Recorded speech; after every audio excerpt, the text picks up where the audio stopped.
দালালের ফাঁদে পড়ে জমি কিনছেন না তো? বাংলাদেশে জমি কেনাবেচার ক্ষেত্রে একটি বড় সমস্যা হলো দালালের প্রতারণা। অনেক সময় দেখা যায় একজন দালাল ক্রেতা ও বিক্রেতার মাঝখানে থেকে এমনভাবে কথা বলে যে মানুষ সহজেই তাকে বিশ্বাস করে ফেলে। কিন্তু বাস্তবে অনেক দালালই ক্রেতাকে ভুল তথ্য দিয়ে বড় ধরনের ক্ষতির মধ্যে ফেলে দেয়। ধরুন আপনি একটি জমি কিনতে চান, দালাল এসে বলল এই জমি খুব ভালো, কোনো সমস্যা নেই, দ্রুত কিনে ফেলুন। কিন্তু পরে দেখা গেল জমির খতিয়ান ঠিক নাই, জমির নামজারি হয়নি, এমনকি জমিটি আগে অন্য কারো কাছে বিক্রি করা হয়েছে। এই ধরনের প্রতারণা থেকে বাঁচতে হলে কিছু বিষয় অবশ্যই মনে রাখতে হবে। প্রথমত, কখনোই শুধু দালালের কথা বিশ্বাস করে জমি কিনবেন না।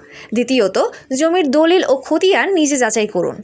তৃতীয়ত, সম্ভব হলে ভূমি অফিস বা সাব রেজিস্ট্রি অফিস থেকে তথ্য নিশ্চিত করুন। চতুর্থ, জমির বাস্তব দখল কার কাছে আছে তা খোঁজ নিন। সবচেয়ে গুরুত্বপূর্ণ বিষয় হলো সব কাগজপত্র যাচাই না করে কখনোই অগ্রিম টাকা দেবেন না। সচেতন থাকলে আপনি সহজেই এই ধরনের প্রতারণা থেকে বাঁচতে পারবেন। জমি কেনার আগে তথ্য জানুন, সচেতন থাকুন। আর এই ধরনের আরও গুরুত্বপূর্ণ জমি সংক্রান্ত তথ্য পেতে আমাদের পেজটি ফলো করুন।